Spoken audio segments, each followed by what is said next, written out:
Parents ऐसी कौन सी गलतियां करते हैं पेरेंटहुड में जो उनको नहीं करनी चाहिए? पेरेंट्स बच्चों को ये ना बोलें कि तुम खराब हो। इंस्टेड दे से तुम्हारा ये बिहेवियर प्रॉब्लमेटिक है, इस बिहेवियर को बदलने की जरूरत है। क्योंकि अगर बच्चों को बार बार ये बोला जाएगा कि तुम खराब हो, और अगर सबके सामने कहा जाता है, बार बार कहा जाता है, तो दे स्टार्टेड बिलीविंग इट। और वहीं उनको अगर ये बताया जाए कि तुम्हारा ये बिहेवियर अच्छा है और या ये बिहेवियर अच्छा होना चाहिए, तो बच्चे फिर ऑटोमेटिकली अच्छे बिहेवियर की तरफ आगे बढ़ेंगे। जब बच्चा जिद कर रहा है तो क्या उनको करना चाहिए और कैसे समझा सकते हैं? कुछ आप और एग्जाम्पल लेके समझा सकते हैं इस चीज़ को, ताकि वो अपने regular day to day life में उसको इनकॉर्पोरेट कर पाए अच्छे से। पेरेंट्स को ये लर्न करना है कि जो वो बिहेव करेंगे बच्चे वही सीखेंगे। तो बच्चे हमारे पास आके बोलते हैं, ये बहुत बार बोलते हैं कि मम्मी ने ऐसा कहा, और बाद में उसके बाद तो दोबारा हुआ ही नहीं, वो उसने ध्यान नहीं दिया बाद में। बच्चे अपने पेरेंट्स की कंप्लेन लेके आ रहे हैं। बच्चों की एक खास बात है, दे हैव द क्यूरियोसिटी। वो क्यूरियोसिटी को एड्रेस करना चाहिए, वो क्यूरियोसिटी को खोना नहीं है। आपने बोल दिया नहीं नहीं दत्त ये गलत बात है, ये सब बातें नहीं करनी, दैट्स नॉट राइट, उनकी क्यूरियोसिटी डाउन हो जाएगी। तो बच्चों के साथ भी वो करना बहुत ज़रूरी है, उन पे प्रेशर ना बनाएं। हाँ, उनको धीरे धीरे समझने दें, मौका दें, उनको समय दें, ताकि वो अच्छे से चीज़ों को अडाप्ट करे, सीखे और समझे और फिर ग्रो करें। और गाइड करें। ब्रेन डेवलप सबसे कम एज में बहुत फास्ट डेवलप होता है, ठीक है। Initial 5 years are very very important. आपके हिसाब से बच्चों को कोई भी चीज़ समझाने के लिए बेस्ट तरीका क्या अपनाना चाहिए पेरेंट्स को, जिससे वो आसानी से कोई भी चीज़ समझ पाए? एग्ज़ाम प्रेशर भी एक बहुत कॉमन प्रेशर देखा जाता है बच्चों में। तो एग्ज़ाम प्रेशर को कैसे हैंडल किया जाए बच्चों में? कौन सी एज से बच्चों को अल्कोहल, स्मोकिंग, सेक्स एजुकेशन देनी चाहिए? ज़्यादा सफरर मेल चाइल्ड होता है, अच्छा। उनको सेक्सुअली एक्सप्लॉइट किया जाता है। और इसलिए मुझे लगता है कि जो बातें हम कर रहे हैं, ये बहुत ज़रूरी है पेरेंट्स समझें। अगर आप एक पेरेंट हैं या फिर आपके आसपास बच्चे हैं, तो आज का शो आपके लिए बहुत ज़रूरी है। आज के हमारे गेस्ट आपको आपके बच्चे की साइकोलॉजी और थॉट प्रोसेस समझने में हेल्प करेंगे, ताकि आप अपने बच्चों को बेहतर समझ पाएँ और उनके लिए बेटर डिसीजन ले पाएँ। आज के हमारे गेस्ट हैं डॉक्टर आर्या शर्मा, जो कि एक चाइल्ड एंड एडोलेसेंट साइकियाट्रिस्ट हैं, जो कि आज हमें समझाएंगे कि कैसे बच्चों में प्रेशर, एंग्जाइटी, डिप्रेशन जैसी मेंटल कंडीशंस को हैंडल किया जा सकता है, कैसे हम बच्चों को बेहतर तरीके से समझ सकते हैं और हमारी चीज़ें उनको समझा सकते हैं, ताकि उनके लिए डिसीजन मेकिंग बहुत आसान हो पाए, कैसे हम बच्चों को गलत संगति से बचा सकते हैं। इसी तरीके की बहुत सारी बातें आज हम उनसे करने वाले हैं। आज का शो पूरा देखिएगा। बट आगे बढ़ने से पहले अगर आपने हमारे चैनल को सब्सक्राइब नहीं किया है तो ज़रूर कर लीजिए, क्योंकि हम चाहते हैं इसी तरीके का सारा कंटेंट हम आप तक इजीली पहुंचा पाएँ। हमने एक व्हाट्सएप कम्युनिटी भी बनाई है, जिसका लिंक डिस्क्रिप्शन में है। आप उसको ज़रूर ज्वाइन कीजिएगा, ताकि हम हमारा कंटेंट आप तक जल्द से जल्द पहुंचा पाएँ। Thank you.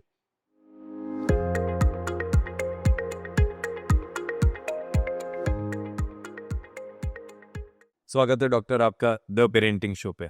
Thank you so much. बच्चों की साइकोलॉजी और डिटेल में समझने से पहले मैं आपसे ये जानना चाहूँगा कि अक्सर पेरेंट्स ऐसी कौन सी गलतियाँ करते हैं पेरेंटहुड में जो उनको नहीं करनी चाहिए? मेरा ये मानना है कि पेरेंट्स, सभी मैक्सिमम पेरेंट्स, 99% पेरेंट्स हमेशा अच्छा ही चाहते हैं बच्चे के लिए। पर हाँ, because of lack of awareness, they don't know करना क्या है और कैसे उनके बच्चों के साथ उनके बिहेवियर्स को डील करना है, कैसे समझना है उनको। तो this happens many a times कि पेरेंट्स ना जानने की वजह से और बहुत सारी चीज़ें ऐसी कर जाते हैं। जैसे मैं कहूँ कि पहले के ज़माने में बच्चों की बहुत पिटाई हुआ करती थी, इट्स कॉमन। मतलब हम लोग अपने आप को भी अगर देखें, आज के ज़माने में अगर पेरेंट्स ये कहते हैं कि हमने तो खाई है पिटाई और हमें भी करनी है ना? उससे सही रहता है। तो I think that's completely, you know, there thought process. उन्हें उनको चेंज करने की ज़रूरत है। The world has changed. अब हम कह सकते हैं जैसे फ़ोन है, पहले हमारे पास बेसिक फ़ोन हुआ करते थे। नाउ बेसिक फ़ोन आपको बड़ी मुश्किल से मिलेंगे, कुछ ऑफ़िसेज़ में छोड़ के। बाकी मोस्टली आपको स्मार्टफ़ोन ही मिलेंगे। तो जैसे टेक्नोलॉजी इवॉल्व हुई है, वैसे समय के साथ हर चीज़ इवॉल्व हुई है, तो पेरेंटिंग भी इवॉल्व होने की ज़रूरत है। ट्रू। आपने एक बहुत अच्छी बात बताई कि जैसे पहले पेरेंट्स बच्चों को मारते थे हुँ। और उनको अभी भी लगता है कि बहुत बार कोई चीज़ सिखाने या समझाने के लिए मारना ज़रूरी है, डांटना ज़रूरी है। क्या ये सही है एक्चुअल में? और बच्चों पे इनका साइड इफेक्ट कैसे होता है?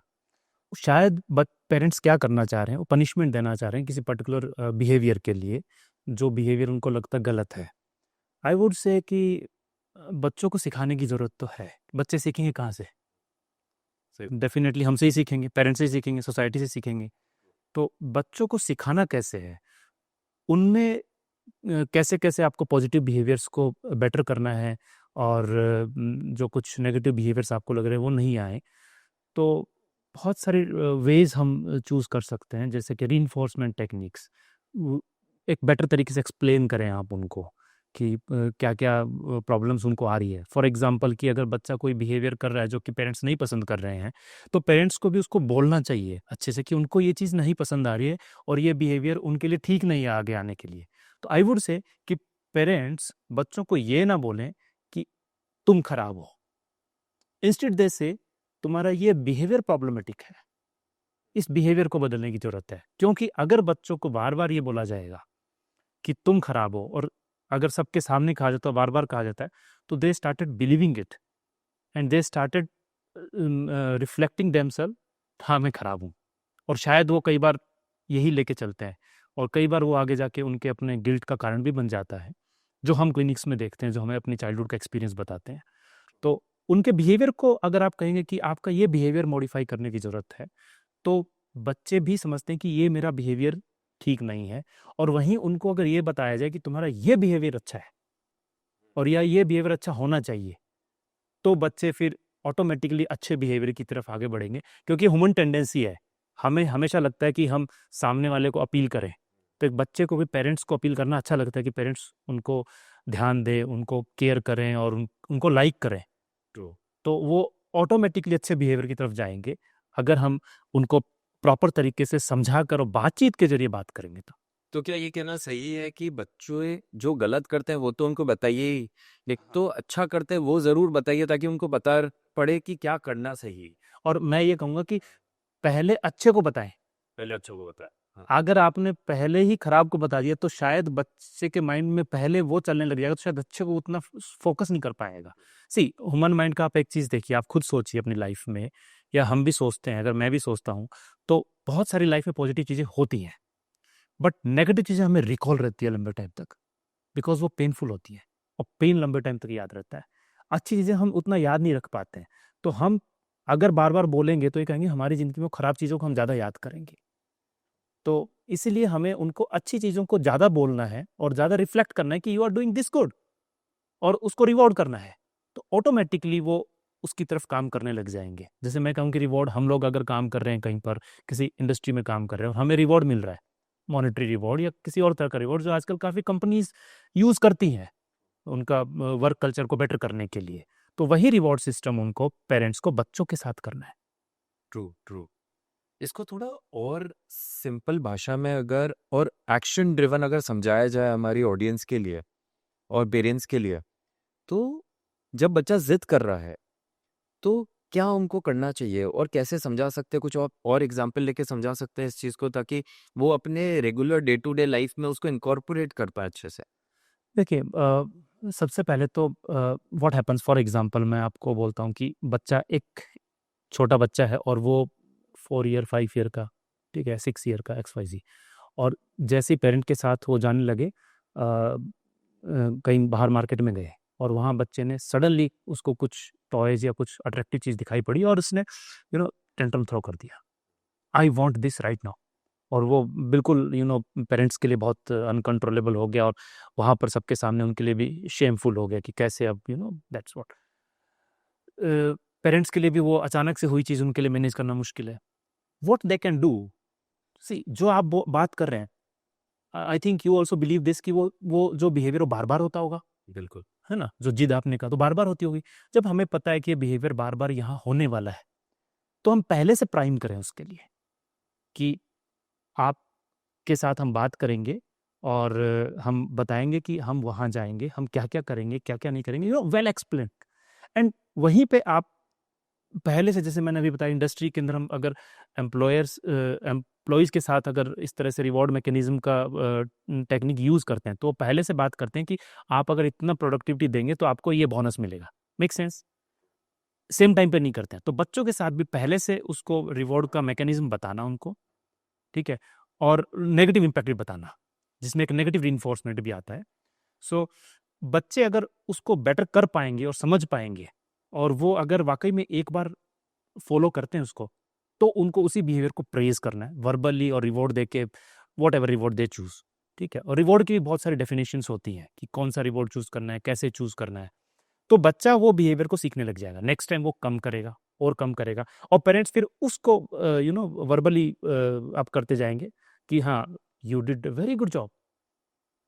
सो नेक्स्ट टाइम बच्चा अगेन करेगा, बिकॉज उसको लग रहा है कि मेरे पेरेंट्स मेरे साथ हैं, मेरे को सुन रहे हैं, मुझे प्रेज किया। ट्रू। सी, हमें सबसे अच्छा जो लगता है इस लाइफ में प्रेज, रेस। बहुत अच्छा लगता है। सही बात। तो बच्चों के साथ वही टेक्निक हमें यूज करनी है। True true. तो मतलब इसको अगर आसान भाषा में वापस से अगर बोलूं, हम्म। तो बच्चों को पहले से ही बता के रखिए कि उनको क्या करना है और क्या नहीं करना है। बिल्कुल, संवाद करने की जरूरत है, बातचीत करने की बातचीत जरूरत है। करने की जरूरत हाँ। है। बिल्कुल। अगर बच्चों की साइकोलॉजी को समझें हम्म। कि बच्चे ये सारी चीजें परसीव कैसे करते हैं, कैसे वो समझते हैं, कैसे सोचते हैं, और ये डेवलपिंग ब्रेन में हम्म। किस तरीके से मैच्योर होता है, हम्म। ताकि मतलब मैं एक्चुअली ये समझना चाह रहा हूँ कि पेरेंट्स अपने बच्चों की साइकोलॉजी को कैसे समझें, हम्म। कैसे उनको अपनी अपनी इच्छाएं हम्म। कम्युनिकेट करें आसान तरीके से, ताकि वो बच्चे अडैप्ट करें। बच्चे, आज हमारा बच्चा इंडिया में पल बढ़ रहा है, तो वो इंग्लिश या हिंदी जो भी लैंग्वेज उसकी, या local language Marathi, XYZ, Kannada जो बोले, कहाँ से बोलता है? Why he is not speaking completely foreign language जो उसके उसके सराउंडिंग में नहीं हो रही है? दैट्स वेरी क्लियर कि वो नहीं सीखते हैं, वो वही सीखते हैं जो वो सुनते हैं। How they do that? Because they learn what they leave.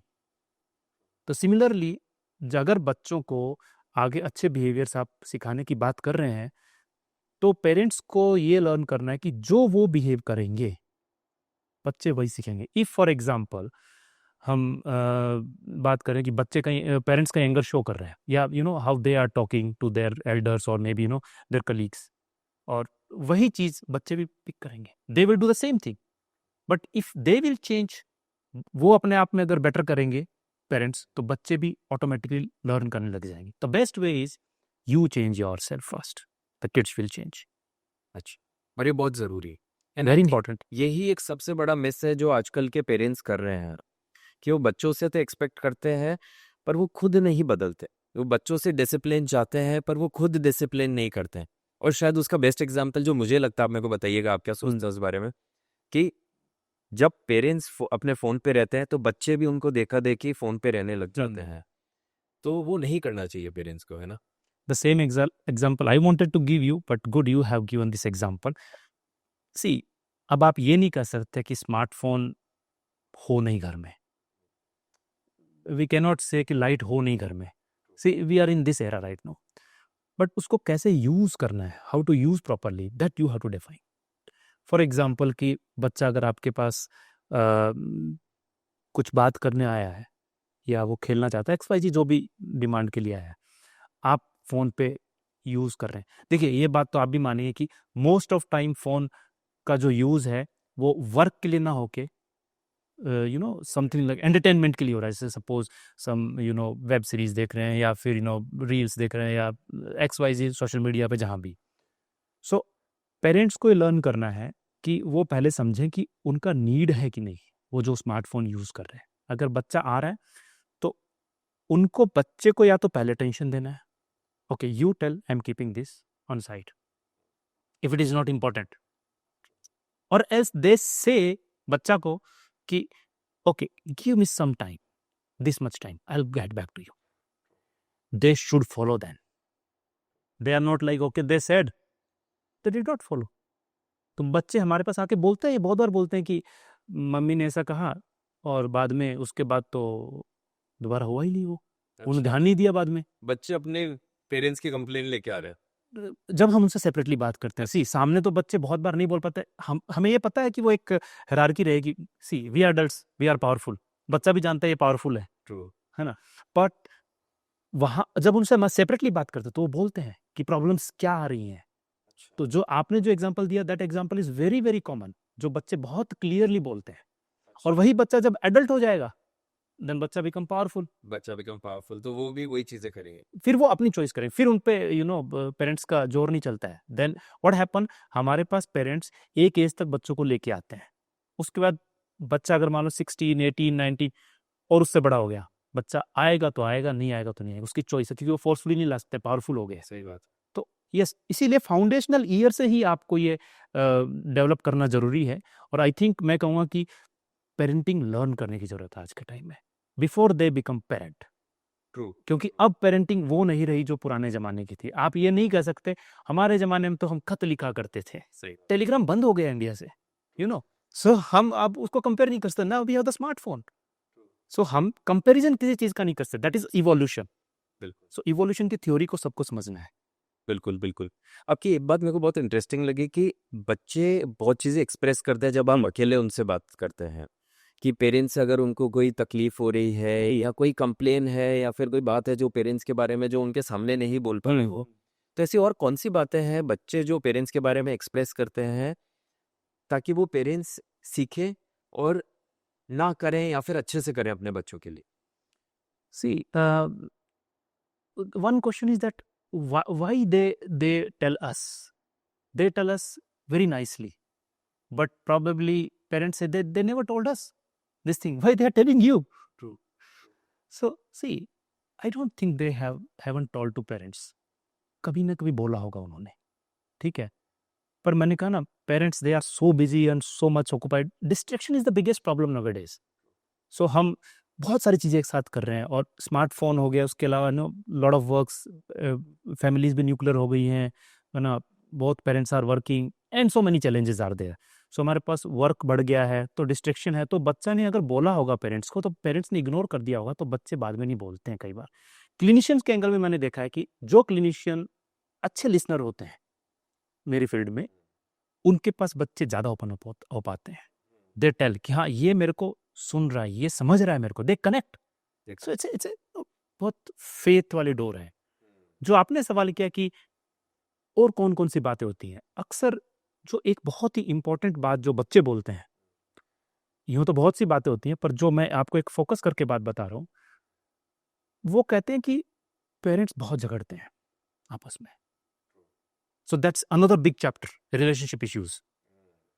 अपने छोटी छोटी चीज़ों पे अगर आप देखेंगे, ठीक है, बहुत सारी बड़ी चीज़ें भी होती हैं, मैं नहीं कहूँगा नहीं होती, बट बहुत बार छोटी छोटी चीज़ें होती हैं, द ईगो क्लैशेस, और बच्चा वहाँ से भी इफेक्ट होता है। सो वो ये भी कहते हैं कि मुझे क्यों इमोशनल इश्यूज आ रहे हैं बच्चे को, because this is happening in their home, ये वहाँ पर हो रहा है। So this is how they tell us, but it is our profession, it is our understanding how we understand them, how we connect to them. Once we connect to them, they feel better. और यही चीज अगर parents करने लग जाएंगे तो वो उनसे भी कनेक्ट हो जाएंगे।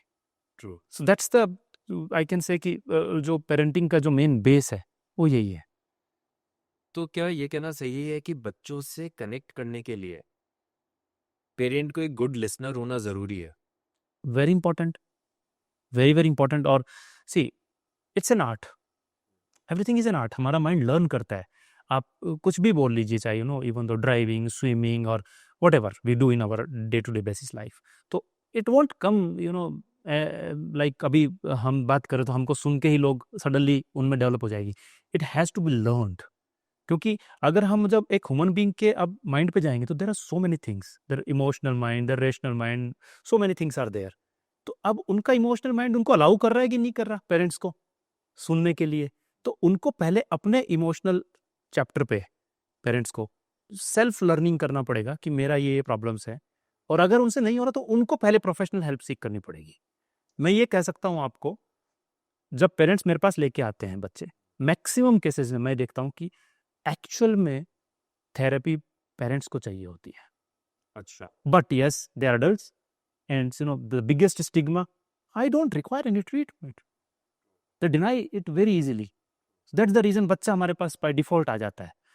और अगर पेरेंट्स पे ही हम काम करेंगे डायरेक्टली, अगर पेरेंट्स ये लर्न करने ले आएंगे हमें पेरेंटिंग लर्न करनी है, हमें सेल्फ इंप्रूवमेंट लर्न करना है कि कैसे हम अपने अपने आप को बेटर कर पाए, कैसे बेटर लिसनर बन पाए, तो शायद बच्चों को हमारे पास लाने की जरूरत भी नहीं पड़ेगी मैक्सिमम केसेस में। I am ruling out disorders. True. तो पेरेंट्स को ये समझना बहुत ज़रूरी है कि बच्चों की भलाई के लिए हम्म। उनको भी बदलना पड़ेगा, पहले उनको अपने अंदर झाँकना पड़ेगा। आप अगर देखेंगे तो देखेंगे कि हर एज का एक रोल होता है. Now, when you decided that you entered into married life, your role has been changed. Okay, now you are not like a solo person. Oh, I'm a bachelor. I can do this and that. True. आपका जो partner है वो बहुत demand करता है आपसे, और वो गलत नहीं है, आपने शादी की है. Similarly, when you become parent, there is a role change. Now still you are saying हमें तो अपनी लाइफ अपने हिसाब से जीनी है. No, now you are devoted to your kids growth or their life. तो ये जो रोल चेंज वाला कॉन्सेप्ट है, ये आप कहीं भी देखेंगे, अगर आप पास्ट में जाके देखेंगे तो everywhere it is very clearly written, very clearly said.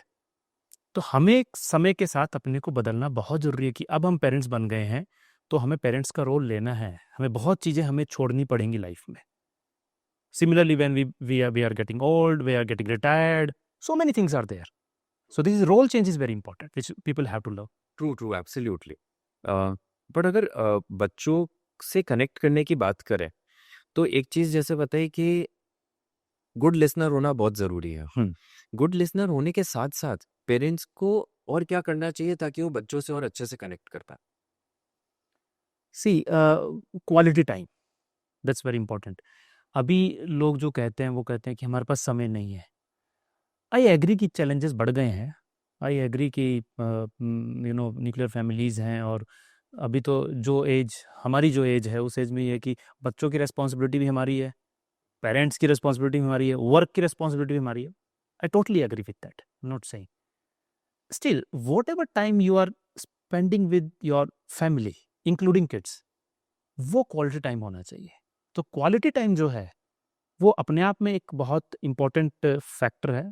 जैसे लिसनिंग में मैंने बात किया, आप उनके साथ कितना समय निकाल रहे हैं, आप हॉलीडेज लीजिए, ठीक है, आप उनको प्रैक्टिकली पढ़ाइए. तो इसी तरीके से पेरेंट्स को जो लर्न करना है कि वो जितना प्रैक्टिकली उनके साथ अवेलेबल हो, खुद उनको समय दे पाए ज़्यादा से ज़्यादा, अपने वर्क को काट के, वो इम्पॉर्टेंट है.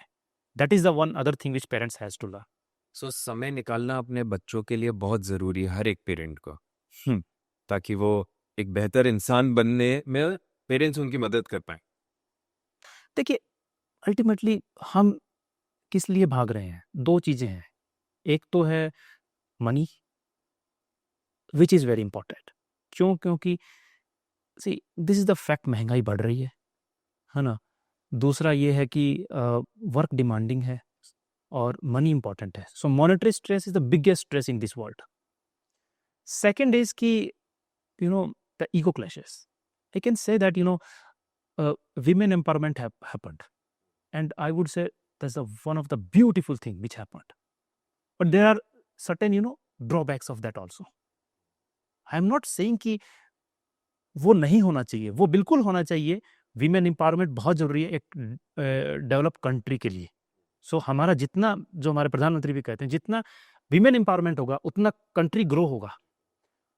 ये समझना जरूरी है कपल्स को कि आप इंडिविजुअल तो आप कर रहे हैं सब काम, पर आपको कहीं ना कहीं उस इंडिविजुअलिटी के अंदर आपको प्रायोरिटीज जो हैं वो डिसाइड करनी पड़ेगी.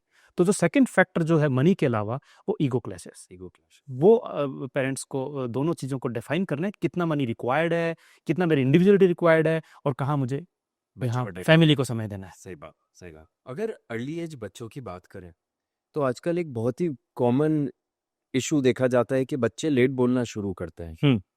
ये क्यों हो रहा है? See it itself is a broad topic, but nutshell में मैं आपको बताता हूँ. There are 2 things. One is screen time, ठीक है. So not only screen time, but I would say the whole challenges in the current era, जिसमें screen time एक हो गया. सेकंड मैं कहूँगा कि बच्चों के साथ बच्चे नहीं है खेलने के लिए. So I told you in the beginning that कि हम कहाँ से सीखते हैं? इमिटेशन से. हमारा बचपन देखते तो हम खूब सारे बच्चे के साथ खेला करते थे, तो we use to learn from each other lot of things. तो अभी क्या है, एक ये जो लोनलीनेस आ गया है, और एक ये मोर engagement screen, that is a factor. Another very important factor is अभी if we go back and trace, the problem start from the womb itself. Okay, so the mothers, their life has been changed now because of हम अभी जो बात कर रहे थे, the fights, stress, their own stress, lifestyle changes, no work stress, और may be खाना पीने का भी बहुत फर्क पड़ गया अभी. नो अर्लियर घर में खाने का कल्चर ही था सिर्फ. अभी बहुत से लोगों में घर में खाने का कल्चर तो बहुत कम हो गया है. Every day they are eating outside. So overall how it is affecting, so women के अंदर वो बहुत सारा अफेक्ट करता है. और व्हेन द बच्चा is growing in the womb, they might get affected in their brain development. अच्छा. इसीलिए जो आपने कहा जो डिलेड लैंग्वेज है या हाइपर एक्टिविटी है, न्यूरो डेवलपमेंटल डिसऑर्डर में आता है. I was also surprised to see in the community when I see the literature. See, literature is growing slowly. Literature grows slowly because जो आज हो रहा है वो हो सकता है 10 साल बाद उसमें बुक में बहुत अच्छे से डिटेल में आएगा. But when you see in the community, you can see it easily in front of you. It is happening. तो लिटरेचर के अकॉर्डिंग मुझे लगा हाँ न्यूरो डेवलपमेंटल डिसऑर्डर हो रहे हैं. I understand it. ठीक है, और ये सब पहले से ही होते हैं, उसके बर्थ से पहले से ही. पर मैंने जब कम्युनिटी में देखा तो आई am seeing that what you said कि जो लैंग्वेज डिले है या फिर हाइपर एक्टिविटी है या फिर whatever all neuro developmental disorders, they have increase significantly. True. So these are two more important factor. One is they may have the neurodevelopmental disorder, and second, after they come into their life, वहाँ पे क्या क्या उनको societal changes, जैसे screen time है, parenting है, जैसे the societal involvement उनका है, अकेले अकेले रह रहे हैं. So these are all factors behind delayed language. अच्छा. पेरेंट्स क्या कर सकते हैं ताकि उनका बच्चा जल्दी बोलना शुरू कर पाए? मैं जल्दी तो नहीं कहूँगा, टाइमली कहूँगा. Timely. Sorry. So I would से कि ये जल्दी वाला वर्ड इसलिए मैंने जानबूझ के आपको हाईलाइट किया क्योंकि अभी अगर आप देखें तो वर्ल्ड में अभी पेरेंट्स को एक ये भी हो गया है, जल्दी सब कर लें. जल्दी से मनी बना लें, जल्दी से बहुत सारा लैंड ले लें, जल्दी से बच्चे को बहुत अच्छा स्टडी और सब चीज़ों में परफेक्ट कर दें. You see there is another challenge. जल्दी में एक और होगा कि बच्चा शायद एज अप्रोप्रिएट नहीं है, बट उसको स्कूल जा ही रहा है, स्कूल में ऑलरेडी द क्लासेस में क्लास से ज़्यादा पढ़ाया जाता है उनको. अब ये इतना चेंज आ गया है. सेकंड, उनको फिर घर पे आएंगे, बच्चों ने पेरेंट्स ने उनको अच्छा बच्चों को इस क्लास में भी डाल दिया, उस क्लास में भी डाल दिया, तो मल्टीपल थिंग्स. सो वो जल्दी के चक्कर में इट्स लाइक ए क्रैश. आपने क्रैश कोर्स का नाम सुना होगा, तो वो ही कई बार क्रैश हो जाता है ना. सो जल्दी नहीं, बट टाइमली इंपॉर्टेंट है. सो टाइमली में मैं कहूँगा कि वेरी इंपॉर्टेंट इज कि पहले पेरेंट्स को ये लर्न करना है कि what is the reality find out करना है कि रियलिटी है क्या. For example I can say कि now people are started labelling everything. कई बार लेबलिंग बहुत कॉमन हो गया. Oh I have this disorder, I have that, and I can't take this medicine, I can't because I am a clinician, so I am seeing that. True. ठीक है, but how they are labelling what they know, so they search. So similarly जो parenting में बहुत सारी चीज़ें वो अपने आप सर्च कर लेते हैं.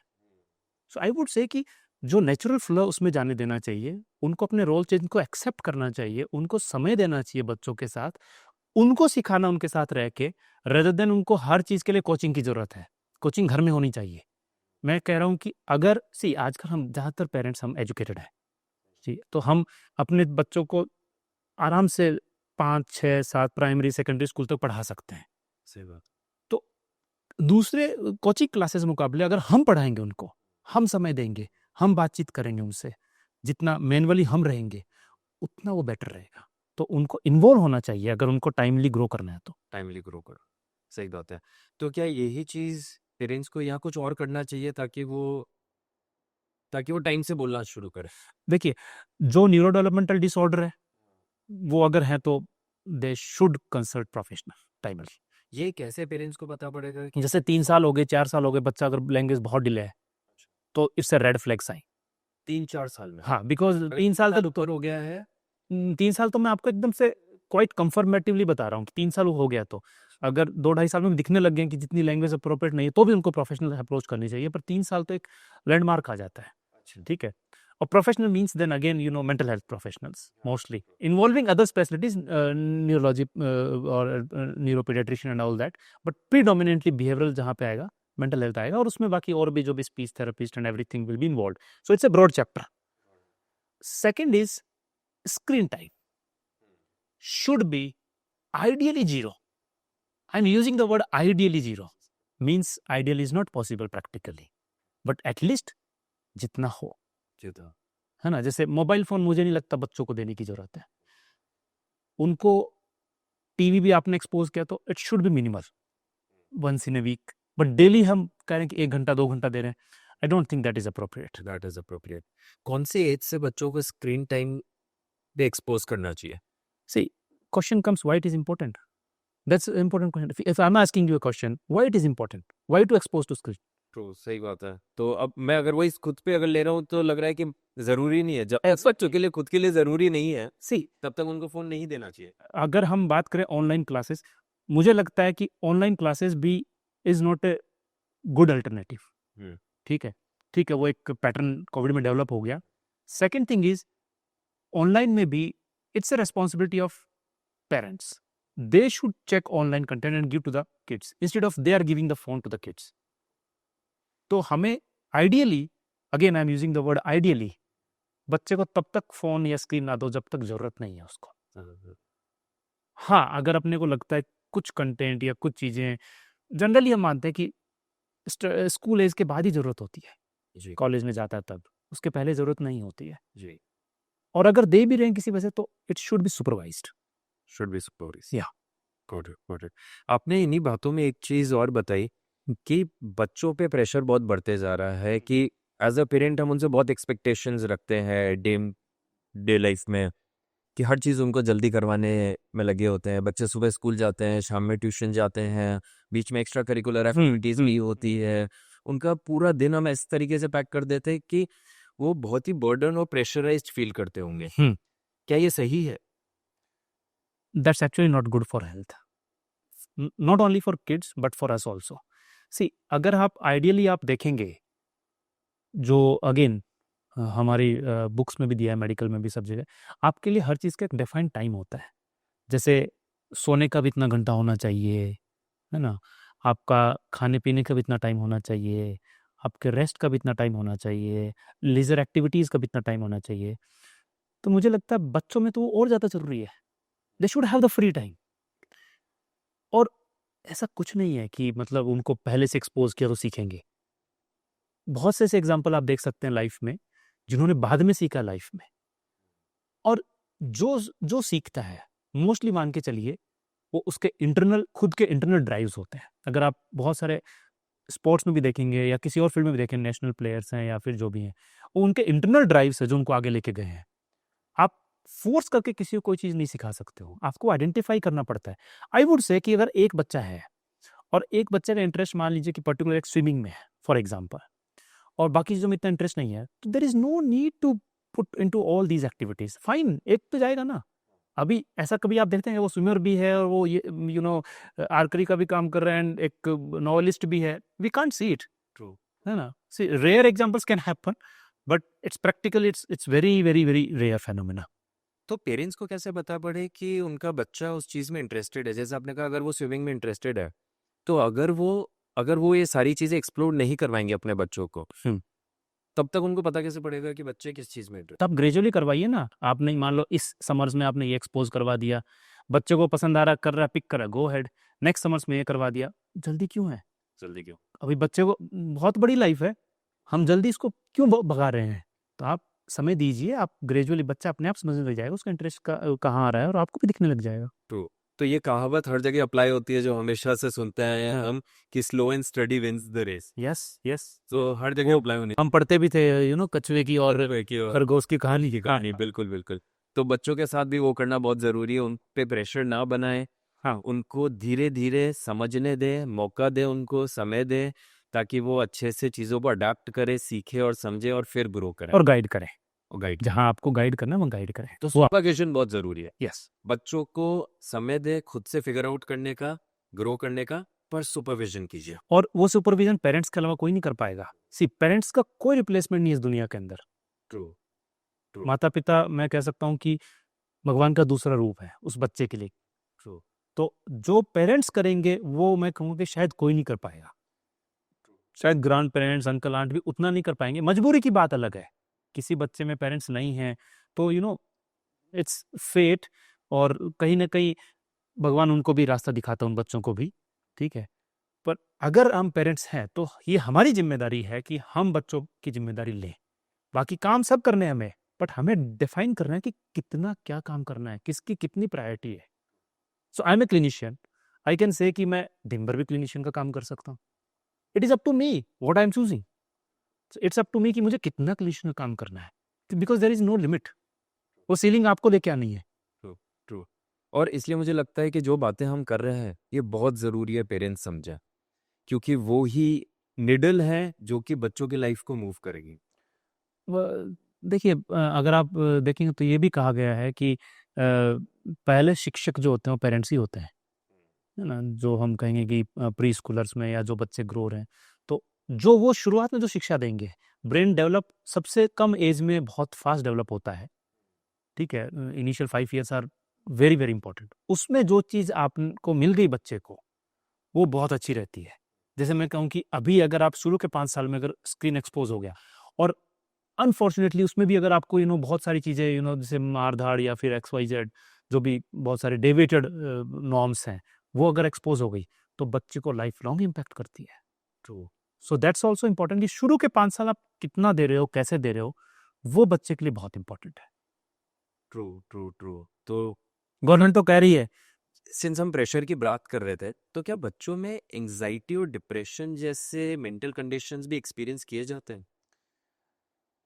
मैं कहूँगा कि पहले तो बहुत से पेरेंट्स और बहुत से लोग नहीं मानते थे। आज भी जो ऑड थिंकर्स हैं वो नहीं मानते हैं, ठीक है। पर जो अपकमिंग पेरेंट्स या जो इस एज में जिनके बच्चे छोटे हैं, मैक्सिमम लोग इस बात से एग्री होते हैं कि मेंटल हेल्थ इश्यूज बच्चों में होते हैं। वे डिफरेंट होता है। जैसे मैं कहूँगा कि एडल्ट्स में अगर मान लीजिए कि एंग्जाइटी है या फिर कुछ और इमोशनल डिसऑर्डर्स है, ठीक है, उसमें भी बिहेवियरल वे में दिख सकता है, जो फैमिली में दिखाई पड़ेगा। पर जब आप बात करेंगे बड़ों से, तो वो क्लियरली एक्सप्रेस करें कि मेरी ये एंग्जाइटी है, मेरे को इस चीज़ का स्ट्रेस होता है। बट अगर हम बच्चे की बात करें तो उनमें बिहेवियरल डिसऑर्डर्स बिल्कुल डिफरेंट मिलेंगे, और इमोशनल इश्यूज जो होंगे वो बिहेवियरल इश्यूज के रूप में दिखाई पड़ेंगे। जैसे एग्जांपल के तौर पे कि बच्चा बिल्कुल ठीक है 4-5 साल का और सब बढ़िया कर रहा है, और थोड़े दिन हम देखने को मिल रहा है कि बैड वेटिंग करने लग गया। So how it happened? So somewhere if we find it may be because of some organic cause, but generally जब सेकेंडरी बैड वेटिंग होता है, मतलब प्राइमरी बेटर हो गया, सेकेंडरी होने लग गया, तो there always a chance of, very high chance of some emotional disorder. अच्छा। तो उनके जो बिहेवियरल इश्यूज है वो डिफरेंट डिफरेंट वे में आ सकते हैं। जैसे कि उनका टेंट्रम में आ सकते हैं, जैसे कि खाने को बींज ईटिंग आ सकता है ना। और may be some kids they show the OCD kind of pattern, or hair pulling and other things. So many things can happen in kids. OCD क्या होता है? See, आप क्या समझते हैं OCD के बारे में? जनरल OCD, बिकॉज OCD एक ऐसी टर्म है जो ज़्यादातर लोग जानते हैं, बट मुझे ये भी पता है कि ज़्यादातर लोग क्या जानते हैं। ट्रू, मुझे पर्सनली लगता है, और मैं गलत भी हो सकता हूँ इस चीज़ में, मुझे लगता है ओसीडी ओसीडी एक बहुत ही डिफाइंड पैटर्न है कुछ चीज़ करने का, करेक्ट। कि जिससे बाहर लोग आ नहीं सकते, मतलब वो उसमें सीमित है, हम्म उस पैटर्न में। हम्म तो क्या ये सही है? सी, आपने जो बोला बताया तो फिर भी आप काफ़ी हद तक ऑन द लाइन बता रहे हैं OCD में। बट बहुत से लोग क्या समझते हैं सिर्फ OCD मतलब जो ज़्यादा हाथ धो रहे हैं, because washers and checkers they are most common OCD। अच्छा। पर जो बच्चों में आजकल जो हमें देखने को मिल रहा है, और मैंने आपको बताया भी है पहले भी कि जो डिजीजेस हैं वो इवॉल्व हो रही हैं, तो अब पैटर्न्स चेंज हो रहे हैं।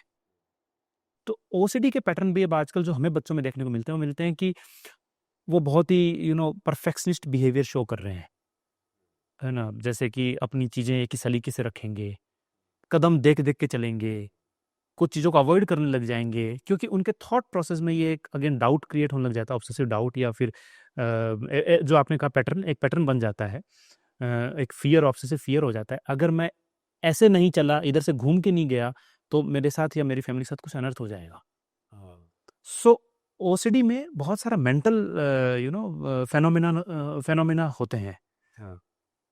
तो OCD एक ब्रॉड चैप्टर है, जिसमें कि बहुत छोटे-छोटे टाइप के, जैसे वॉश स्टेशन चेकर्स हो गए, इसी तरीके से मैजिकल थिंकिंग हो गई, जो वो अपने हिसाब से सोच रहे हैं अगेन एंड अगेन, ठीक है? परफेक्शनिस्ट बिहेवियर्स हो गए, ठीक है? कइयों को सेक्सुअल भी आते हैं कंटेंट, अच्छा। like they have the sexual images or thoughts for their loved ones, and they feel guilty about it. तो वो बहुत तरह का पैटर्न हो सकता है, तो यू हैव टू डिफाइन कैसा पैटर्न है। अच्छा, उसके साथ में ओसीडी जैसे और भी बिहेवियर्स होते हैं जिसको हम ओसी रिलेटेड डिसऑर्डर्स बोलते हैं, जैसे हेयर पुलिंग हो गया, बार बार कहीं कोई यहाँ से बाल निकल रहा है, कोई यहाँ से नहीं, कहीं और से पिक कर रहा है। तो कई बार बच्चों में भी देखने को मिलता है कि उनके यहाँ के स्काल पे एक साइड के बाल गए हुए हैं। अच्छा, बच्चों में भी हाँ, बच्चों में भी ये एक्सपीरियंस मतलब मिलता है बच्चों कि मतलब कि हाँ 10-12 ईयर्स के बाद हमने देखा है। अच्छा, हाँ, अच्छा, ये क्यों होता है?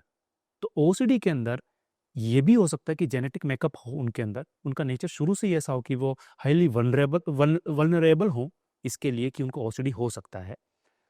और जो उनके सोसाइटी से फियर डेवलप हो गए, जैसे मैंने आपको कहा कि सेक्सुअल इमेजरी का मैंने बताया, ऑब्सेसिव सेक्सुअल इमेजरी का, तो उनका एक बार दिमाग में आया और या उन्होंने कोई ऐसी बात कहीं सुन लिया, देख लिया, उनको उसके लिए एक पिटाई पड़ गई या कुछ हो गया, तो हो सकता है कि वो उनके फिर वो एक फियर में ऑब्सेसिव फियर के रूप में जनरेट हो जाएगा। परफेक्शनिस्ट अगर वो देखता रहे हाँ मुझे ऐसे ही करना है, क्योंकि उनको शुरू से ये बताया गया कि नहीं तुम्हें हमेशा अव्वल रहना है, टॉप रहना है पढ़ाई में, या तुम्हें चीज़ें बहुत अच्छे सलीके से ही करनी है, गलत नहीं होनी चाहिए, तो वो सब जो एनवायरनमेंट से मिल रहा है वो ऑब्सेसिव फियर के कोज बन सकते हैं। और जेनेटिक मेकअप जो उनका है उसके अकॉर्डिंग उनके अंदर वो चेंजेस आ सकते हैं। सभी में होंगे जरूरी नहीं है, हो सकता है किसी का जेनेटिक मेकअप लेट गो वाला हो, उसको शायद फर्क इतना ना पड़े, पर किसी को बहुत ज़्यादा सेंसिटिव हो उसको फर्क पड़ सकता है। तो ये कई रीजन से डेवलप हो सकता है। पेरेंट्स क्या कर सकते हैं ऐसे समय में? पेरेंट्स कैसे बच्चों में ओसीडी को हैंडल कर सकता है?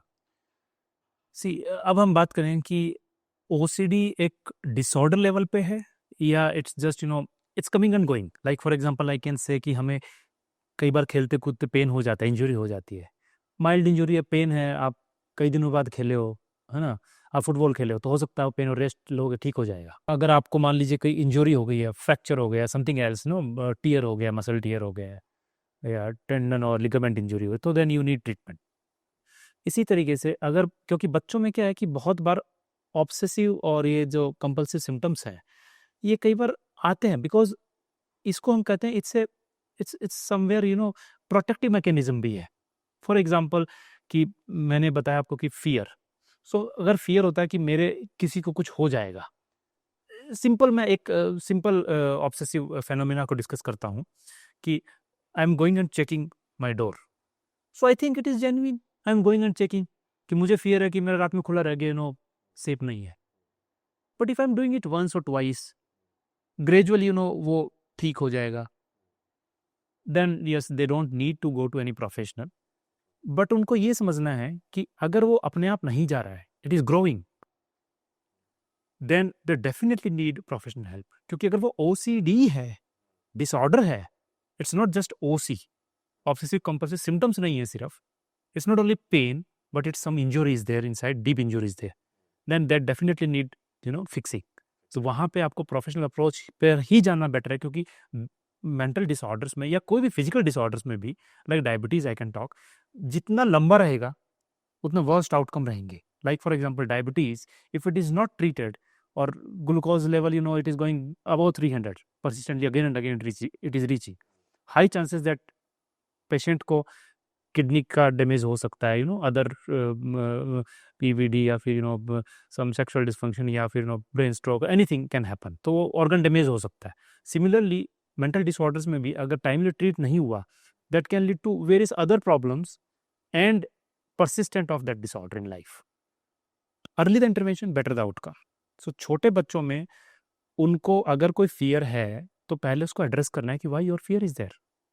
फॉर एग्जाम्पल बच्चा पूछ रहा है कि मुझे वो बाहर आपने चेक किया क्या, वो चेक करना है, कई बार वो प्रॉक्सी कंपल्सन भी करता है। प्रॉक्सी कंपल्सन मीन्स कि they are asking parents to do that, see you check, you go and check if it is open और it is closed, you arrange my books, Right. so that is proxy compulsion, and parents खुद करते रहते हैं, they are initially doing unknowingly, they think कि हम बच्चों को ठीक है सेटिस्फाई कर रहे हैं, क्योंकि वो बच्चे के अकॉर्डिंग चलने लग जाते हैं, but gradual that become habit and that may become disorder.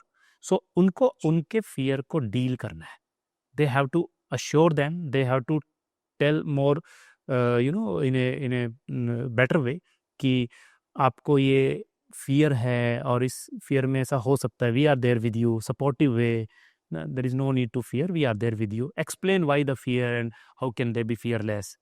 Right. If it is not going, I would say to everyone, go to professional, don't delay. Got it. Since हम बच्चों की फियर की बात कर रहे हैं, तो पेरेंट्स का भी एक बहुत बड़ा फियर होता है, Yeah. जो मुझे लगता है कि उनके बच्चे किसी गलत राह पे हम्म, ना चले जाए, वो हम्म, कोई बैड इन्फ्लुएंस हम्म. ना हो जाए। तो कैसे पेरेंट्स अपने बच्चों को बैड इन्फ्लुएंस होने से बचा सकता है? What do you mean by that? For example, at early age, kids would start smoking. Yeah. Kids would start drinking. Yeah. Uh, Adolescent age में. adolescent एज में। हाँ. बिल्कुल। तो उनकी जो लैंग्वेज है और हैबिट्स हैं, वो बहुत ही Later on फिर वो addiction में convert हो एडिक्शन में कन्वर्ट हो सकती हैं। जाए. तो कैसे पेरेंट्स ध्यान रख सकते हैं कि उनके बच्चे एक सही डिसीजन ले और सही राह पे चलें, और कुछ ऐसा ना करें जो कि उनकी बॉडी, हेल्थ या फिर किसी भी तरीके से उनको अफेक्ट कर सकती है? तो peer pressure is one factor. Peer pressure is- Okay. Another factor is, see, when kids are not getting soothing or support at home, they try to find it somewhere else. So peer pressure एक factor हो गया कि हाँ, अरे यार चल smoking करते हैं, कुछ नई चीज़ है यार, देख, कैनाबिस बहुत कॉमनली पीयर प्रेशर बहुत कॉमनली यूज होता है। हमें नहीं पता किसका बॉडी कैसा है, some may have high chances to get into addiction, we don't know. Ideally I am saying it should be completely avoided substance, but again we cannot say ideally, हम नहीं जानते किसका क्या हो सकता है, बट बच्चों को ये जरूर सीखना है, they need to be self aware what I am doing. Self awareness बहुत जरूरी है कि मैं ऐसा क्यों कर रहा हूँ या क्यों कर रही हूँ, मेरे फ्रेंड ने या मेरे पीयर ने बोला तो मुझे करने की क्या जरूरत है। that is one factor. Self awareness is the first factor that need to learn. The second thing is the parents need to actually give them a better environment. Why they are going there? For example, one is you said peer pressure. Another example what I am saying is stress. होता क्या है कि जब stress बढ़ने लग जाता है तो स्ट्रेस में लोग या बच्चे भी कई बार किड्स भी सेल्फ डील कैसे करते हैं, how they deal. See alcohol causes it is a very good way to deal the stress. Immediately वो स्ट्रेस को डील करेगा, but is this the right approach to deal the stress? So वहां पे वो बच्चे के साथ में या जो भी बच्चा या एडल्टहुड में जा रहा है और वो अर्ली एडल्टहुड में XYZ जो बच्चा एडिक्शन की तरफ जा रहा है, तो वहां पे अगर वो स्ट्रेस को इसी तरह से मैनेज करता रहेगा तो व्हाट हैपन, एक बार अल्कोहल ने उस स्ट्रेस को मैनेज किया, next time again that is there, next time again that is there and it goes on, और उसका क्वांटिटी बढ़ जाएगा। How the addiction is defined, tolerance develop हो जाएगा। तो उनको बेटर वे स्ट्रेस मैनेजमेंट का आना चाहिए। तो पेरेंट्स को बच्चों को पीयर प्रेशर हैंडल करना, सेल्फ अवेयरनेस, क्रिटिकल थिंकिंग या दिस स्ट्रेस मैनेजमेंट, ये सब उनको सिखाने की जरूरत है। Then question comes how they will teach. Exactly कैसे सिखाया जाना, ये पूछना था। सी अगर आपको अपने बच्चे को मेडिकल में तैयारी करवानी है, आप क्या करेंगे? किसी tuition coaching institute. Coaching institute. So we have the coaching for everything. आप Right. किसी भी कॉम्पिटिटिव एग्जाम का देख लीजिए ना, सो जैसे वहां पे कोचिंग इंस्टीट्यूट्स होते हैं, वो क्या करते हैं, they are actually giving them training ना, ये मतलब कि उनको they are teaching that exam pattern कैसा है, क्या क्या क्वेश्चंस आएंगे, whatever. So why not the coaching for life skills, why not the coaching for emotional wellbeing? True. So उसकी भी कोचिंग उतनी ही नीडेड है, but the question comes when it is told to parents. See जब तक आप पे बीतती नहीं है ना, तब तक आपको समझ में नहीं आता है। बच्चा छोटा मोटा बिहेवियर कर रहा है तो पेरेंट्स, बच्चा है कर रहा है, बट जब वो बिहेवियर इस लेवल का आ गया, अरे कभी कभार तो बच्चे दोस्तों में कर लेते हैं, हल्का फुल्का पी लेते हैं, आजकल तो ट्रेंड में है, they give this answer. But जब वही बच्चा रेगुलर लेने लग गया बड़ा होके, या फिर अर्ली एडिक्शन में चला गया, then they see what is happening. आप उनको अगर पीछे ट्रेस करेंगे तो somewhere it has been started. तो इसलिए पेरेंट्स बहुत बार जब हम बोलेंगे लाइफ स्किल कोचिंग चाहिए, वो रेडी नहीं होते हैं। दे विल टेल ऐसा क्यों है, तो हम सब सिखा सकते हैं ना, we are teaching our kids.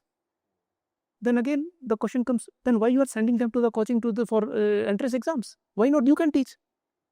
See, there are professional, कुछ चीज़ों के लिए प्रोफेशनल होते हैं, तो लाइफ स्किल्स भी प्रोफेशनल बेटर सिखा पाएंगे।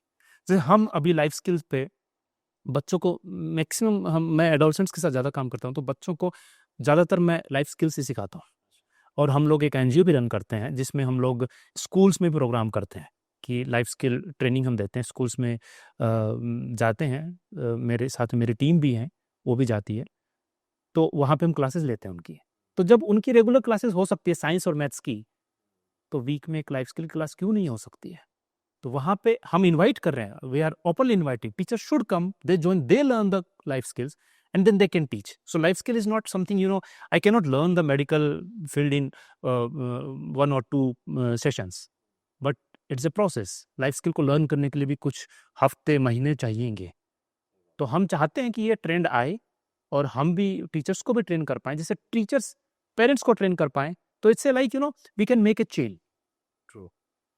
तो बच्चों को अगर हमें इन चीज़ों से बचाना है तो बच्चों को हमें प्रिपेयर करना है, how they should know how to handle their adversities which can come in future life. In future, true. और अगर पेरेंट्स को खुद से ही सिखाना है तो पहले उनको सीखना पड़ेगा कि एक एग्जैक्टली कैसे एग्जैक्टली, वो तो वही बात हो गई कि अगर मैं ही नहीं जानता हूँ कि मुझे गाड़ी चलानी नहीं आती है, तो मैं कैसे सिखाऊंगा बच्चे को?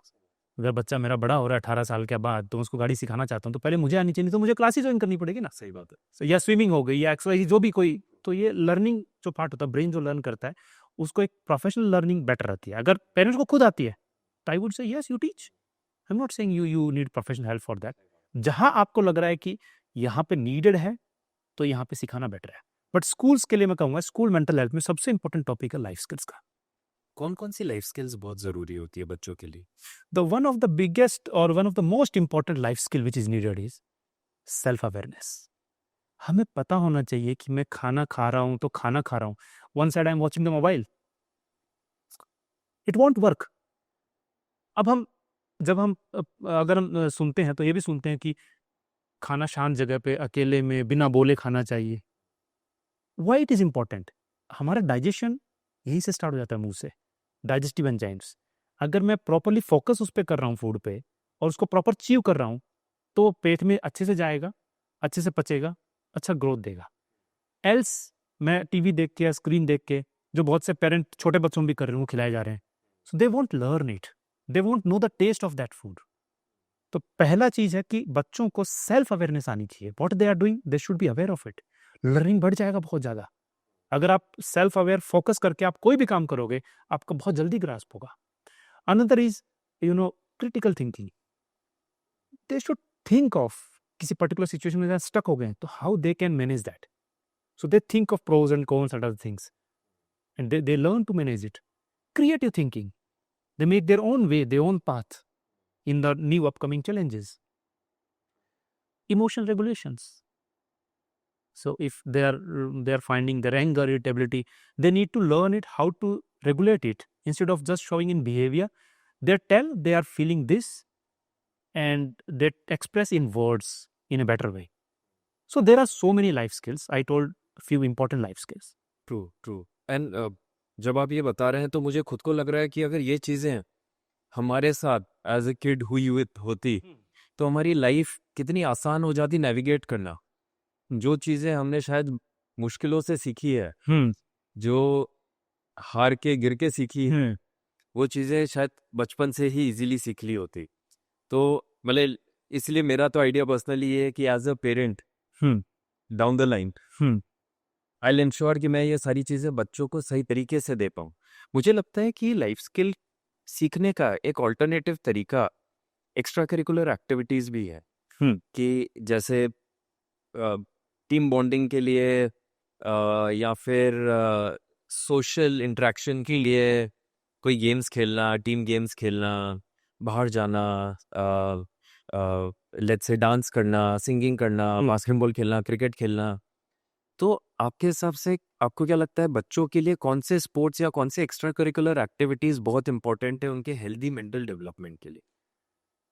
सी जब आपने एक्स्ट्रा करिकुलर एक्टिविटीज़ बोल ही दिया तो ये इटसेल्फ अपने आप में कह रहा है कि जितना एक्स्ट्रा करिकुलर एक्टिविटीज़ होंगी as per the interest of the child they will definitely help the kid to learn and grow. मैं एक एग्जांपल आपको बताता हूँ, जैसे कि ADHD हमारी फील्ड में एक attention deficit hyper activity disorder बहुत आजकल देखने को मिलता है। It has been increased exponentially. ठीक है, अगर हम डिसऑर्डर की बात करेंगे definitely that need treatment, but मैं एक उसका साइको सोशल मैनेजमेंट की बात कर रहा हूँ। इसमें एक्स्ट्रा करिकुलर एक्टिविटीज़ में बच्चों को डालेंगे तो they will perform better, because ऐसे बच्चों को अगर आप रेस्ट्रिक्टेड एनवायरनमेंट में डालेंगे, उनका ऑलरेडी अटेंशन डिफिसिट है और उनको आप करें कि इतने घंटे बैठ के पढ़ाई करो, वह आज के ज़माने में तो इट्स रिक्वायर्ड हो गया है, सोशल प्रेशर हो गया है, तो हो सकता है वो परफॉर्म नहीं कर पाएंगे। बट ऐसे बच्चों को आप अगर किसी अच्छे स्पोर्ट्स में डालते हो, see their hyper activity is channelised now into a better direction. अब उनकी हाइपर एक्टिविटी एक उनके लिए एक स्ट्रेंथ बन गई है, so they can go into football और स्विमिंग और समथिंग। आप अगर बहुत सारे अगर आप थोड़ा मेडिकली सर्च करेंगे तो कई नेशनल प्लेयर्स ऐसे हैं और इंटरनेशनल प्लेयर्स ऐसे हैं जिनके अंदर शायद ADHD रहा होगा, but that has been very well utilised in their sports. So आपके और स्पोर्ट्स में ये भी है, या फिर एक्स्ट्रा करिकुलर एक्टिविटीज में डांस और सब में ये भी है, इंटरेस्टिंग। अगर बच्चे के लिए इंटरेस्टिंग होना बहुत जरूरी है, जिसमें वो इंटरेस्टेड है। इंटरेस्टिंग है तो कोई भी आप कराओ, जैसे I think I can say karate is one of the good, ठीक है, डांसिंग इज गुड, ठीक है, and then sports like football और any badminton, these are all good. उसमें ये भी है कि जब स्ट्रेस होता है तो आप जब एक्सरसाइज करते हैं तो वो ऑटोमेटिकली स्ट्रेस को डील करता है। स्ट्रेस को डील करने वाले हार्मोन्स ब्रेन में रिलीज होते हैं।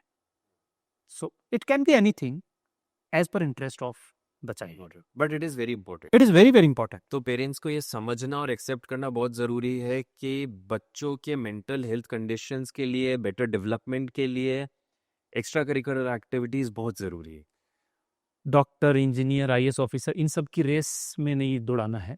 जिसको जो बनना वो बन जाएगा, वो उनके अंदर अपने आप दिखाई पड़ेगा। एक एज के बाद एक बच्चे को या एक किसी भी अडल्ट को समझ में आने लग जाता है मुझे क्या करना है लाइफ में, ठीक है। पर उनको आप जितना एक्स्ट्रा करिकुलर एक्टिविटीज़ में आप उनको ऑप्ट करने को बोलोगे या एक्सपोज करोगे, तो एटलीस्ट वो उनके आगे ग्रोथ के लिए बेटर रहेगा। तो आपको कंपिटिटिव एनवायरनमेंट जरूरी भी है, मैं नहीं कहूँगा जरूरी नहीं है, एक हेल्दी वे में। कंपटीशन वर्ल्ड से ना होकर खुद से, क्योंकि कंपिटिटिव एनवायरनमेंट में अपना एक और प्रॉब्लम आ रहा है। उसमें ये प्रॉब्लम आती है कंपिटिटिव एनवायरनमेंट में कि बच्चों को एक हाई एक्सपेक्टेशन होने लग जाते हैं। और जैसे कि ये भी कॉमन है कि हाँ बच्चे का, अब ये मैंने बहुत कॉमन देखा है कुछ बच्चों में जो मेरे पास आते हैं क्लिनिक में, कि दे आर टॉपर, स्कूल के टॉपर हैं, तो उनके पेरेंट्स और उनके teachers they are expecting too much from them. So सोचिए आप उनके ऊपर कितना बर्डन दे दिया गया है, and they have to meet that expectation. उनके पास तो वो भी नहीं है कि मैं यार कभी कभार नहीं भी पढ़ के टॉपर नहीं भी आया तो चलेगा ना। तो इस वजह से उनके ऊपर स्ट्रेस बढ़ने लग जाता है। ट्रू। तो उनकी जो थिंकिंग प्रोसेस है वो भी वैसे ही काम करने लग जाता है। ट्रू। ट्रू। तो पेरेंट्स को अपने बच्चों की कहानी का डायरेक्टर नहीं बनना चाहिए, असिस्टेंट डायरेक्टर बनना चाहिए, कि जब भी उनको जहाँ भी जरूरत लगे गाइड बन सकते तो हो। गाइड बन सकता है। हाँ, खुद राइटर मत बनिए अपने बच्चों की लाइफ के। और आप जब देखेंगे तो आपको देखने को मिलेगा कि एक्सपेक्टेशंस एक्चुअली पेरेंट्स के हैं। ट्रू। दे वांट ये बच्चा IAS ऑफिसर ही बनना चाहिए, ये बच्चा डॉक्टर ही बनना चाहिए। सी अगर बच्चे में काबिलियत होगी ना तो वो बन जाएगा, आज बने चाहे कल बने। जो उसको बनना होगा और जो उसके भाग्य में लिखा होगा वो करेगा। आपको यस, अब पेरेंट्स ये बोल देंगे, ये भी कर सकते हैं, फिर हमें क्या जरूरत है, कुछ भी करने की जरूरत नहीं है। नहीं नहीं, आपको अपना कर्मा करना है, आपको उनके साथ रहना है। एक आपको राइट और रॉन्ग डायरेक्शन के बीच में उनको डिफरेंशिएट करना सिखाना है। यू आर देयर, नहीं तो फिर आपकी भी जरूरत क्यों थी भी? आपको भी इसीलिए है ना आप लोग, क्योंकि बच्चा आपके थ्रू ही आया है और आपके साथ एक लेवल तक रहेगा जब तक उसको सीखना है। पर आप उसको किस तरह से सिखा रहे हैं हेल्दी वे में, वो इंपॉर्टेंट है। आप अपने बच्चे की लाइफ के सबसे इम्पोर्टेंट गुरु टीचर है। ट्रू, सबसे पहली शिक्षा घर से ही होती है और घर से ही चालू होती है और वही सबसे इम्पोर्टेंट शिक्षा होती है। True true true.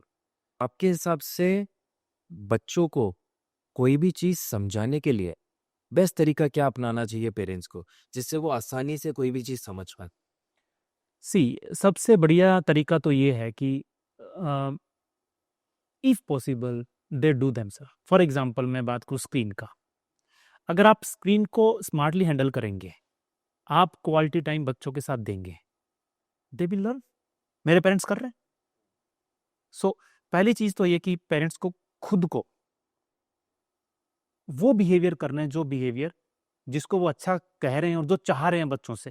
If they will do, their kids will do. जैसे एग्जांपल के तौर पे आजकल खाना बनाने की बात करें, हर दिन बाहर से ऑर्डर हो रहा है या घर में रोज बाई खाना बना रही है, तो बच्चे क्या देख रहे हैं? मम्मी बना रही है कि नहीं बना रही है। सही बात। अगर मम्मी पापा खुद ही बना रहे हैं, they will also learn. So learning घर से ही होती है, उनके खुद के बिहेवियर से। उसके अलावा मैं ये कहूँगा कि हाँ, उनको एक्सपोज करना चाहिए अच्छी चीज़ों को। जैसे कि आज के ज़माने में पढ़ाई रट्टाफिकेशन से बेटर समझा के की जाती है। कुछ मूवीज़ भी आई थी इस पे। I remember one movie, hitch की मूवी, तो उनको कैसे थ्योरी समझाई गई थी।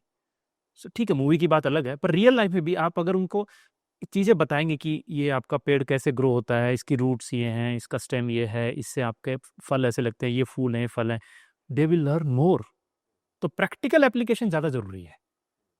हर एक फील्ड में आप उनको अगर साइंस भी बता रहे हैं तो क्यों और कैसे एक्सप्लेन कीजिए, जितना हो सकता है प्रैक्टिकली कीजिए। हर चीज़ प्रैक्टिकली पॉसिबल नहीं है, तो वो उनको थ्योरेटिकली भी आप उनको इमेजिनेशन में बेटर समझाएं। तो this is the best way कि बच्चे बेटर लर्न करें। तो you should be available. Her cheese teachers पे या कोचिंग क्लासेस पे नहीं छोड़ी जा सकती, क्योंकि पेरेंट में और टीचर्स में फ़र्क है और रहेगा। जहाँ टीचर्स की नीड है वो टीचर्स ही करेंगे, और जहाँ पेरेंट्स की नीड है वो पेरेंट्स ही करेंगे। तो पेरेंट्स को एक्स्ट्रा एफर्ट तो डालना ही पड़ेगा। They should prepare themselves. इससे एक और बात मुझे अच्छी जो समझ में आई कि एकेडमिक प्रेशर या किसी भी तरीके का प्रेशर बच्चों पे नहीं डालना चाहिए। क्या ये सही है? सी अगेन, प्रेशर जो है वो अलग अलग वे में डिफाइंड होता है। बिना प्रेशर का तो मैं भी कोई काम नहीं करूंगा, हाँ, मुझे थोड़ा प्रेशर चाहिए। क्योंकि ये भी मानना है कि जब तक प्रेशर नहीं देंगे हाँ, तो आउट परफॉर्म नहीं करेंगे लोग। प्रेशर का डेफिनेशन बहुत जरूरी है समझने का। एक होता है यू स्ट्रेस, एक होता है distress. You stress is needed कि आपको पता है कि आपके एग्जाम आने वाले हैं, पहले से तैयारी करनी है आपको। ठीक है, आपको उतना पढ़ना है जितना पढ़ने की जरूरत है, उस टाइम के लिए आपको फोकस वहीं रखना है। एक होता है डिस्ट्रेस, आप हर वक्त एक ही चीज की जा रहे हैं, इस लेवल तक कर रहे हैं कि अब वो डिस्ट्रेस हो गया। आप 10 घंटे बैठे हैं, बैठ के पढ़ाई करें, पर यूटिलाइजेशन आपका खाली 2 घंटे का, तो मतलब क्या है 8 घंटे बैठने का। बेटर है कि आप स्मार्टली वर्क करें, आप स्मार्टली यूज करें। आप 2 घंटे बैठे, ब्रेक लेके बैठे, आप जब जब पढ़ सके पहले से पढ़ के रखें, तो वो एक अच्छे तरीके हैं। तो आपको प्रेशर तो आएगा लाइफ में, लाइफ है तो प्रेशर आएगा, ये मान के चलिए। पर प्रेशर को इफेक्टिवली कैसे आपको डील करना है वो आपके ऊपर है। वो डिस्ट्रेस में कन्वर्ट नहीं होना चाहिए। परफेक्ट। एग्जाम प्रेशर भी एक बहुत कॉमन प्रेशर देखा जाता है बच्चों में, तो एग्जाम प्रेशर को कैसे हैंडल किया जाए बच्चों में?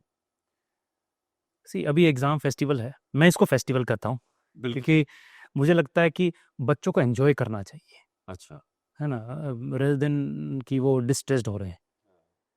मुझे लगता है हमें शायद सिखाया नहीं जाता कि एग्जाम को डील कैसे करना है, क्योंकि बहुत जगह एक्सपेक्टेशन, चाहे वो पेरेंट्स के हों, सोसाइटी के हों, टीचर्स के हों, वो automatically this is commercial world, automatically cream के ऊपर हो जाएंगे जो टॉपर है, तो टॉपर पे एक्सपेक्टेशन सबके बढ़ जाएंगे। Who is looking after those who are not topper? But मैंने देखा है कि लाइफ में बहुत सक्सेसफुल पर्सन ऐसे हैं जो शायद टॉपर नहीं थे, पढ़ाई में भी कुछ भी नहीं थे, but later on they came out to be very successful person in their life. So सिर्फ एक पढ़ाई में एक सिर्फ आगे बढ़ना सब कुछ नहीं है। तो बच्चों को स्कूल के द्वारा, टीचर्स के द्वारा, पेरेंट्स के द्वारा एक चीज जरूर सिखाई जानी चाहिए, सिर्फ एग्जाम के दिन या एग्जाम से 10 दिन पहले, 1 महीने पहले स्ट्रेस क्यों लें। They should take it from the beginning. Optimal stress, optimal stress मतलब उसका रूटीन का पार्ट होना चाहिए। मुझे 2 घंटे पढ़ना है, 1 घंटे पढ़ना है, वो जिन बच्चों में होगा definitely they will do better in their life. तो एग्जाम टाइम में स्ट्रेस नहीं आएगा, the first thing. Second thing is कि उनके ऊपर जो सबसे बड़ा स्ट्रेस होता है, जो मान लो ठीक है नहीं पढ़ पाए, कुछ भी हुआ, अब एग्जाम आ गया है, जैसे अभी एग्जाम आने वाला है, अब उनको स्ट्रेस आ गया है कि अब क्या करूं। और पेरेंट्स का भी वही एक्सपेक्टेशन, नहीं तुझे पढ़ना है, रिवीजन कर, ऐसा कर, वैसा कर। उनको जो उन्होंने पढ़ा है बेटर होगा उस पर फोकस करें।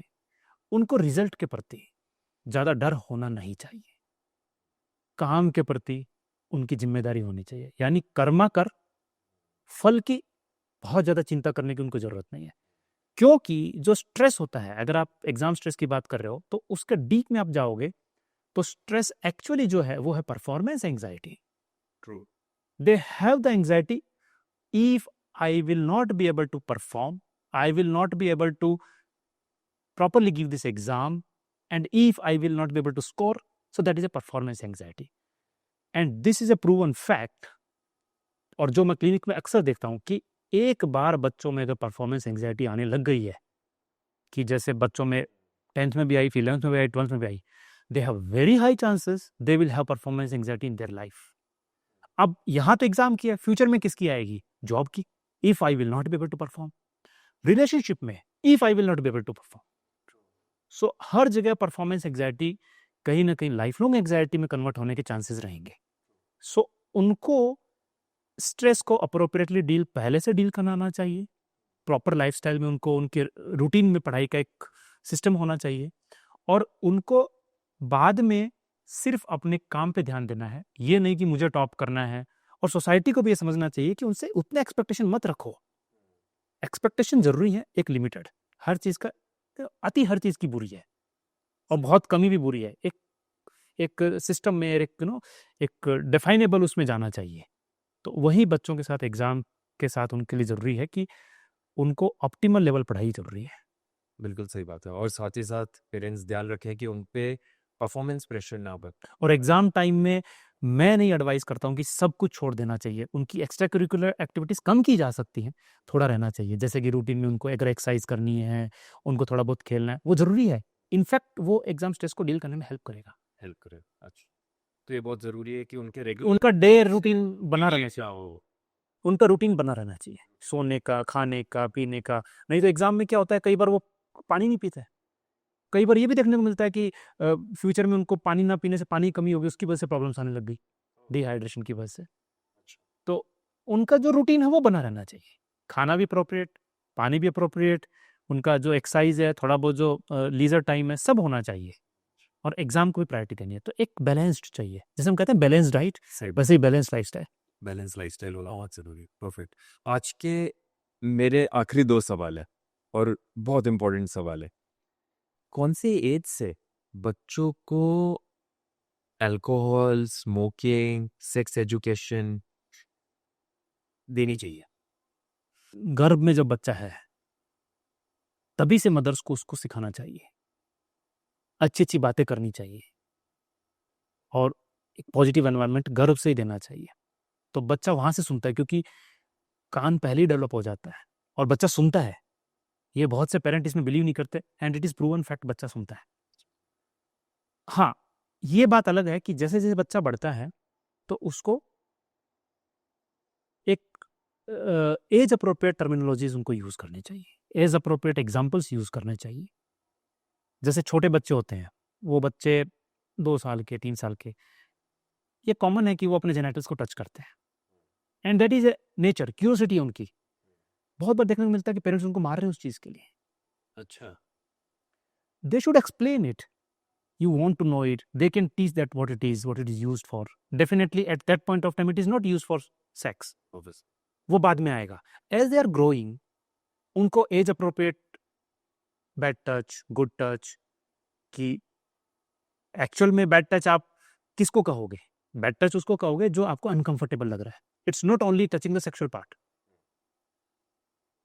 आपको अगर, और it is not only for females, it is for mails also, because many times it happens कि फीमेल्स के लिए, प्रोटेक्शन के लिए तो हम बहुत बातें करते हैं इस वर्ल्ड में, ज्यादा सफरर मेल चाइल्ड होता है।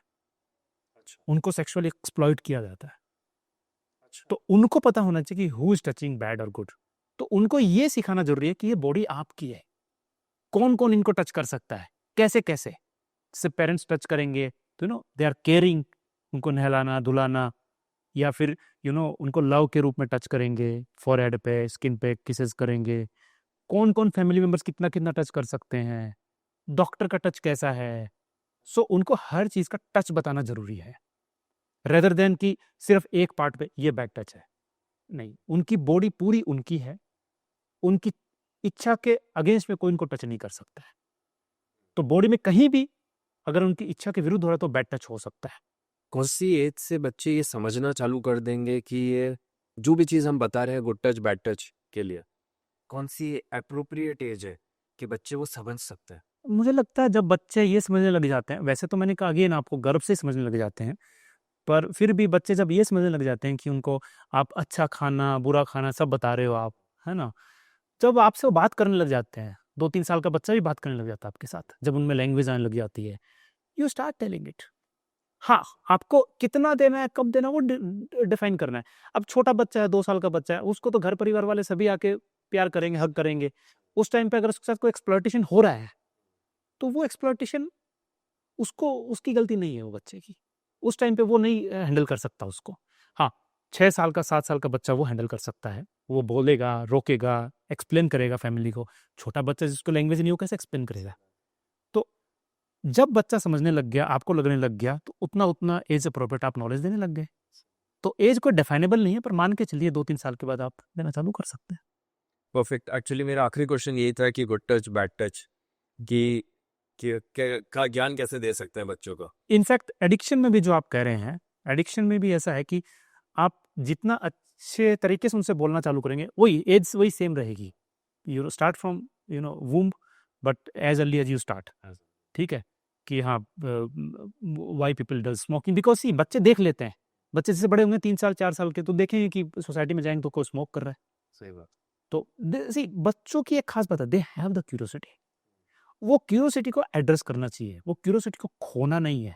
आपने बोलते नहीं नहीं तत् ये गलत बात है, ये सब बातें नहीं कर रही, दैट्स नॉट राइट, उनकी क्यूरियोसिटी डाउन हो जाएगी। You have to explain in a better way, in an age appropriate way, कि आपको उस समय कौन से शब्द यूज करने हैं, कौन से वर्ड्स यूज करने हैं, वो सब आप प्रॉपर तरीके से आप एज अप्रोप्रिएट यूज कीजिए, उनको बताइए, उनको समझाइए, उनकी क्यूरियोसिटी को हैंडल कीजिए, रोकिए मत।